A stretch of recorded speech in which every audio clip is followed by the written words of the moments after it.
Welcome back. Today we're going to do a little Scratch tutorial. We're going to do something called projectiles, which means basically shooting. If you are looking for it, it should be on your virtual classroom over here. I haven't put it there yet. So, what we see here is a costume. Basically, I created a tank. I did 4 views. Feel free to load a tank if you like. Make sure you can rotate it so it goes right, left, up, and down. Those are our 4 basic movements.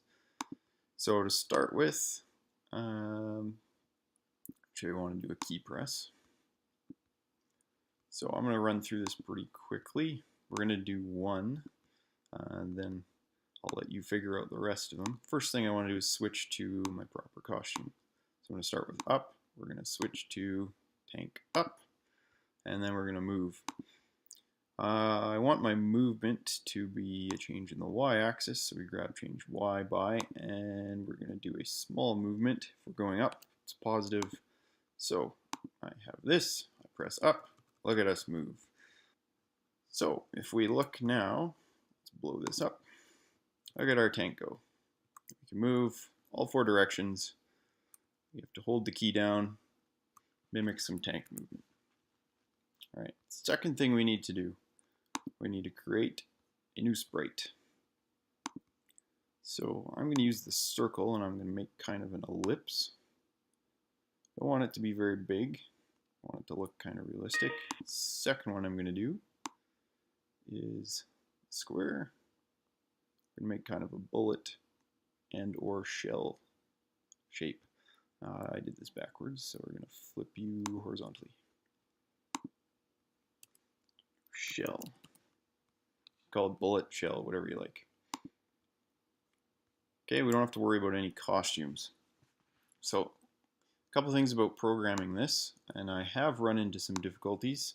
We'll see if it works this time. If not, I'll show you a different code afterwards. That will be one of the other files you can see there. Go away now. So, first thing we want to do is make sure this is hidden. So when I start my script, it should hide. Okay, the next thing we need to do is when called upon, so when I press a fire key, in this case we'll use space, we're going to go to tank, we are going to show. After this, we're going to point towards, now in this case I'm going to do the mouse pointer, and this is where we need a repeat. We're going to repeat this until we reach the edge. Now this is probably the easiest way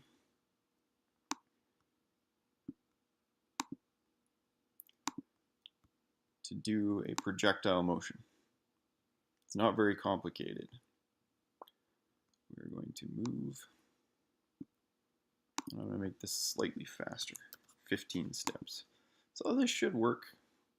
I'm just going to stop, restart. Okay, we're going to put our mouse pointer here. I can see our bullet.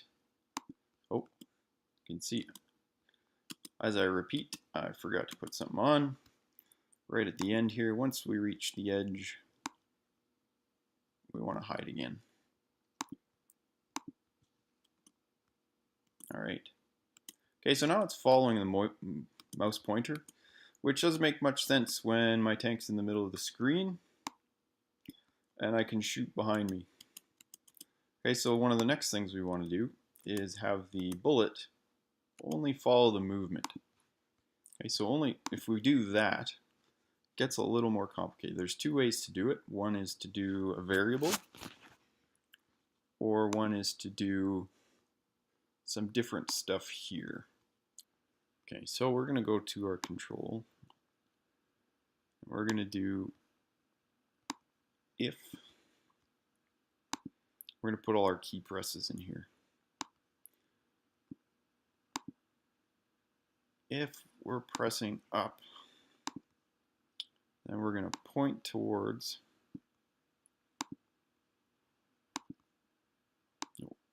backwards. Point in the direction of 0. And I'm going to steal this right here.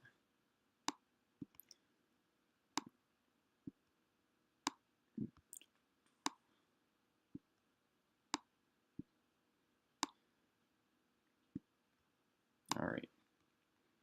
It's a little more intensive code, but it should work. Okay, so I'm going to duplicate this. We'll go to down. Point in the direction of down. Let's duplicate again. I'm pressing right.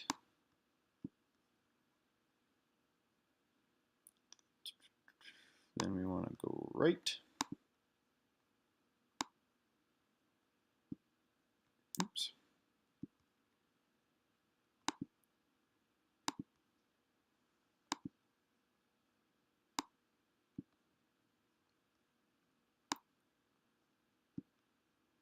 And this one for left.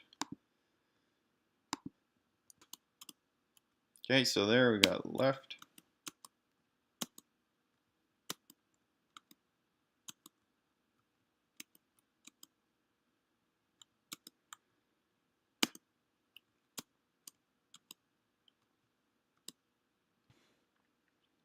So this is a little bit different. I changed the background and I also added this block. You can check out the code here on your own. I will leave this one on the virtual classroom. See, I use the broadcast feature and some random things. Also, if it touches the bullet, I'll show you what happens here. This tank moves too fast. Okay, so just a couple costume changes there and it gives the illusion of blowing up. Anyway, thanks for watching. Happy programming.